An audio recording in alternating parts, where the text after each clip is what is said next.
सबसे पहले तो आप सब जो आज इस वास्तु पूजन समारोह में पधारे हो, आप सबको भी मैं नमन वंदन करता हूँ और बहुत बहुत धन्यवाद कहता हूँ कि आप सब बहुत कीमती समय अपना निकाल के आज इस कार्यक्रम में शामिल हुए हो।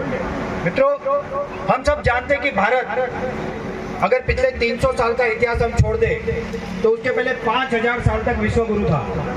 भारत दुनिया में बिजनेस, चाहे हस्तकला हो, वास्तुकला हो, शिल्पकला हो, चाहे आयुर्वेद हो, योग हो, हर चीज में, यहाँ तक कि अगर हम पुराना ग्रंथ सुश्रुत संहिता पढ़ ले तो हमको पता चलेगा कि भारत में उस काल में ऑपरेशंस होते थे। इतने योग, इतनी चीजें, साउथ में ऐसे ऐसे मंदिर बने हैं जिसमें हजारों टन का पत्थर ऊपर कैसे गया वो आज तक किसी को पता नहीं है। तो ये भारत का गौरव था। अगर बिजनेस की बात करें, आज विदेश से कई कंपनियां भारत में आके व्यवसाय कर रही है। वो साबुन शैम्पू बेच रही है, वो बाकी प्रोडक्ट बेच रही है, मगर अगर सच कहूँ तो इसमें भारत अव्वल था। आज हमको लोग कहते हैं बिजनेस ऐसे करना चाहिए, बट उनको बिजनेस हमारे पूर्वजों ने ही सिखाया है। वो क्या जानते थे बिजनेस क्या था? साउथ के कोने से लेके कच्छ के कोने तक हर जगह पे दरिया से, समुद्री मार्ग से आज से हजारों साल पहले हम व्यापार करते थे। अगर वास्को डी गामा कैसे आया तो वो भारत के ही एक जहाज के संरक्षण में यहाँ तक आया था। उनके जहाज के सामने भारत के जहाज 10 गुना बड़े थे उस काल में। तो ये भारत का खोया हुआ वैभव आज लाने के लिए आज की भारत सरकार, हर राज्यों की सरकार बहुत मेहनत कर रही है और भारत फिर से नया भारत बने और विश्व गुरु बने, इस दिशा में कार्य कर रही है। मगर ये होगा कब, कैसे? उसमें हमारा भी कुछ रोल है, हमारा भी कुछ दायित्व और कर्तव्य है। सरकार की योजनाओं के साथ, सरकार की सुविधाओं के साथ कंधे से कंधा मिला के हमें कार्य करना चाहिए, तब जाके भारत फिर से विश्व गुरु बनेगा। तो मित्रों, इस चीज को ध्यान में रखते हुए हमने विश्व में प्रथम बार, ये इतिहास में पहली बार पूरे विश्व में हो रहा है कि एक स्टार्टअप कंपनी अपना खुद का mini industrial business park develop कर रही है। और इस प्रोजेक्ट के भूमि पे इस वक्त आप सब उपस्थित हो, इसके लिए आप सब बहुत बहुत बधाई के पात्र हो। ये विश्व का पहला है। जब इतिहास लिखा जाएगा तब कहा जाएगा कि इस प्रोजेक्ट के हजारों प्रोजेक्ट हुए, मगर जब पहला हो रहा था तब हम वहां पे मौजूद थे। मित्रों, भारत की समस्याओं को अगर हम समझे तो हम अधिक पॉपुलेशन वाला देश है, जनसंख्या बहुत ज्यादा है, 143 करोड़ हम क्रॉस कर चुके हैं। उसमें से लगभग 60 करोड़ से अधिक युवा है जो 35 साल से कम उम्र के हैं। इनको क्या चाहिए? इनको रोजगार चाहिए। दूसरी अगर हम बात करें तो माइग्रेशन, यानी गांवों को छोड़ के शहरों की तरफ जाना। तो इसका अगर कोई सॉल्यूशन करना हो तो हर गांवों में, हर ग्रामीण भाग में उद्योगों का, रोजगार का निर्माण करना। किसानों की समस्या का बात करें तो किसान आज खेती कम करते हैं क्योंकि उनको उसमें कोई आमदनी नहीं होती। पर्यावरण की बात करें तो आज जो हम ईंधन और बाकी केमिकल की दुनिया में जी रहे हैं, इसलिए पर्यावरण का संतुलन भी बिगड़ गया है। ग्लोबल वार्मिंग के ऊपर सारी दुनिया के 192 देशों ने पेरिस एग्रीमेंट साइन किया, जिसमें भारत ने भी किया है। इसके अलावा अगर हम बात करें खाने की, तो हम क्या खा रहे हो हमको पता ही नहीं है। माँ बच्चे को देती है दूध, कहती है दूध तेरे लिए अच्छा है, मगर दूध है कि वो जहर है वो हमें पता ही नहीं है, क्योंकि वो इतनी मिलावट वाला, इतने केमिकल वाला आ गया है। फल खाए तो केमिकल, अन्न खाए तो केमिकल, जिए सांस ले तो प्रदूषण, अगर हम सूर्य प्रकाश ले तो प्रदूषण, पानी पिए तो प्रदूषण। ये सारे सॉल्यूशन का अगर कोई समाधान करना हो तो इसको वायबल प्रैक्टिकल सॉल्यूशन चाहिए जो लोगों को सच में करने में आसानी हो। अगर हम सोशल सर्विस की बात करें तो सोशल सर्विस से ये दूर नहीं हो सकता, कुछ हद तक होगा, ज्यादा नहीं होगा। इसलिए एक इसका बिजनेस मॉडल हमने बनाया और उस मॉडल का नाम है मिनी इंडस्ट्रियल बिजनेस पार्क। इस फैक्ट्री में बायोमास, जो किसानों का खेत का वेस्ट होता है जिसे पराली कहते हैं, या फिर एक विशिष्ट प्रकार का घास हम उगाते हैं जिसे कहते हैं नेपियर घास, हाथी घास। इन घास के द्वारा बायोमास ब्रिकेट और बायोमास पैलेट, जिसे बायोकोल भी कहा जाता है, जो आज के फॉसिल यानी काले कोयले जो जमीन से निकालते हैं उसका ऑप्शन है। आज भारत में 70% बिजली काले कोयले से बनती है और उसमें से कार्बन डाइऑक्साइड निकलता है, CO2 इमिशन होता है और प्रदूषण में बढ़ावा होता है। ये कोल का रिप्लेसमेंट ये बायोमास से बना हुआ कोल है, जिसकी यहाँ पे फैक्ट्री लग रही है, जिसके मशीन आ चुके हैं। हम संतों को भी मशीन दिखाएंगे अभी, और आपको भी वहाँ पे तिलक करने हैं, तो आप सब भी देखेंगे, आप फोटो भी निकालोगे वहाँ पे।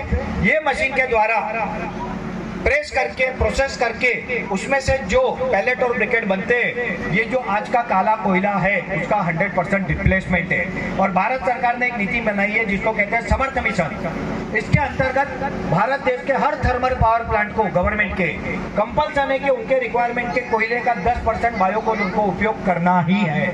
और ये आज भी कोई नहीं दे पा रहा है क्योंकि ये लाखों करोड़ों टन पर डे की रिक्वायरमेंट है। इसके बाद अगर हम बात करें टॉरिफाइड कोल यानी काला कोयला, वो भी इसी से बन सकता है। और हमारी जमीन की आज फलद्रुपता यानी जो उपज की क्षमता है वो केमिकल के उपयोग कर करके खत्म हो चुकी है। उस क्षमता को बढ़ाने के लिए एक्टिवेटेड कार्बन ये भी यहीं से बनेगा, इस फैक्ट्री से बनेगा। ये फैक्ट्री अपने आप में एक अनोखी है और इसमें पहली बार विश्व में ऐसा मशीन डेवलप हो रहा है जो मुझे प्राउड होता है, मुझे गर्व होता है कहते हुए कि एसएसके भारत निर्माण और नीलासन के द्वारा संयुक्त रूप से मशीन डेवलप किया गया है जो नेपियर ग्रास को 80% मॉइस्चर से without dryer without heating directly 10% पे लाएगा। ये इतिहास बनने जा रहा है यहाँ पे मित्रों। ये मशीन भारत और दुनिया में अगर कोई देगा तो ये हम देंगे, हमारे परिवार के द्वारा जाएगा।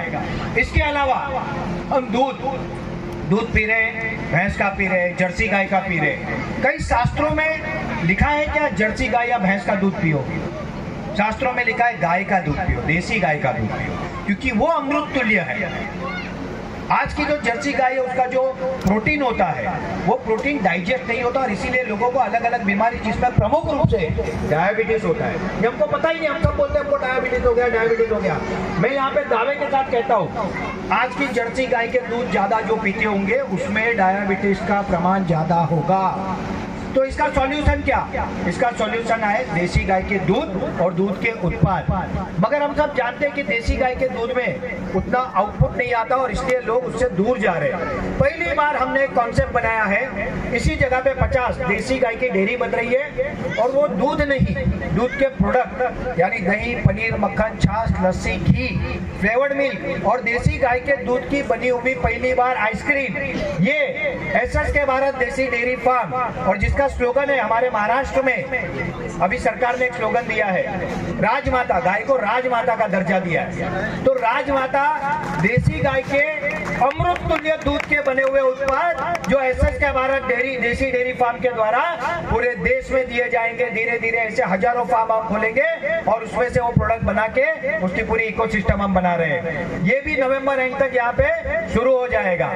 इसी के साथ साथ गाय का गोबर, हमारे पूर्वजों को इतना विज्ञान था जहां अभी तक विज्ञान नहीं पहुंचा है। अब उनको समझ रहे हैं कि गोबर की कीमत क्या है, पहले उनको नहीं पता था। तो देसी गाय के गोबर, मगर अब मैं बताऊं ये गोबर सिर्फ फर्टिलाइजर के लिए, खाद के लिए नहीं रहा है। अब इससे बहुत अच्छी गुणवत्ता का रंग यानी कलर यानी पेंट बनता है। भारत में पेंट इंडस्ट्री 1 लाख करोड़ से अधिक वैल्यू की है। अगर इस इंडस्ट्री को हम गोबर से रिप्लेस करें, जो प्राकृतिक पेंट भारत सरकार के मंत्री श्री नितिन गडकरी जी द्वारा यहाँ पे लॉन्च किया गया है भारत में, जिसका खादी ग्रामोद्योग जयपुर में ट्रेनिंग दिया जाता है। और मुझे यहाँ पे बहुत खुशी होते है महाराज जी ये बताते हुए कि नितिन गडकरी जी के बहुत करीबी 2 व्यक्ति, एक हमारे नितिन गडकरी जी के मित्र एवं एग्रीकल्चर एडवाइजर रियाज सैयद जी यहाँ पे पधारे। रियाज सैयद जी का बहुत दिल से मैं स्वागत करता हूँ। राष्ट्रीय संघ से 40 साल से जुड़े हुए रियाज भाई, और रियाज भाई नितिन गडकरी जी के एकदम करीबी है। उसी के साथ साथ नेशनल हाईवे अथॉरिटी के सदस्य जिनका सेक्रेटरी मतलब प्रिंसिपल सेक्रेटरी लेवल का दर्जा है, वो भी नितिन गडकरी जी के द्वारा बहुत जुड़े हुए हैं। प्रधानमंत्री मोदी जी, अमित शाह जी से जानते हैं अच्छा, और वो पूरे भारत में रोड सेफ्टी, रोड के द्वारा होने वाला एक्सीडेंट, इसको रोकने पे कार्य करते हैं। ऐसे हमारे चंद्रशेखर मोहिते सर पधारे, उनका भी मैं बहुत बहुत स्वागत करता हूँ, बहुत बहुत धन्यवाद करता हूँ। ये दोनों लोग यानी नितिन गडकरी माने जा सकते हैं कि उनका ही स्थान है यहाँ पे। गडकरी साहब को ये सारी चीज पता है, इन्होंने बताई है कि हम क्या कर रहे हैं, कैसे कर रहे हैं, कैसे आगे बढ़ रहे हैं। इसी के साथ साथ यहाँ पे हमारे बीच श्री प्रफुल्ल पंड्या जी है। प्रफुल्ल भाई कहाँ हैं?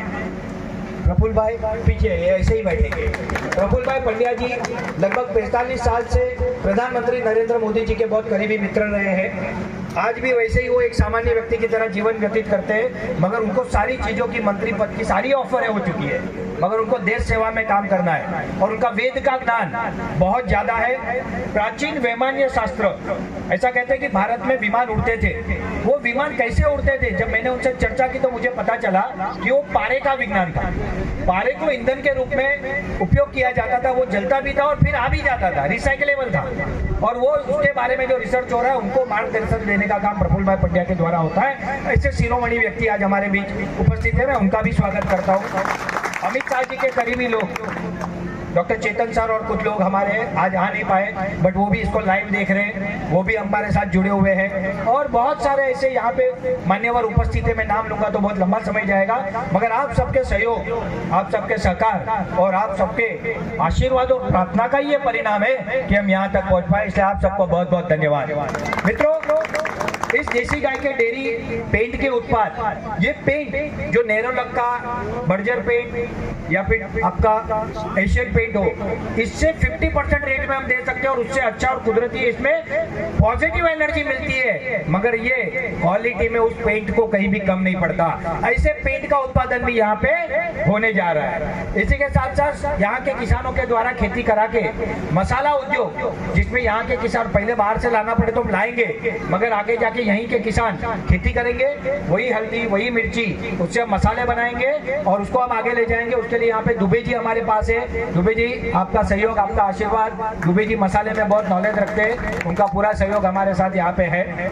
उसके अलावा खाने का तेल, अभी हमने देखा कि साउथ के एक प्रतिष्ठित मंदिर में घी का क्या हुआ, समस्या क्या हुई, हम सब जानते हैं। उसी तरह से तेल में हम क्या खा रहे हैं हमको किसी को पता ही नहीं है। हम ओलिव ऑयल की तरफ जा रहे हैं, हम बाकी विदेशी ऑयल की तरफ जा रहे हैं, पाम ऑयल। ये ऑयल भारतीय लोगों के लिए बना ही नहीं है। ये ऑयल हमारे डीएनए को सूट होता ही नहीं है, मगर हमको पता ही नहीं है तो हम खा रहे हैं। तो हमारे लिए क्या है?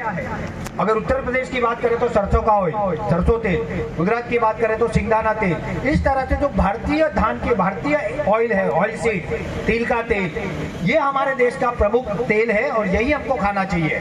तो उसका एक प्रोसेसिंग यूनिट, और आज जो प्रदूषण हो रहा है उसमें एक प्रमुख कारण है प्लास्टिक।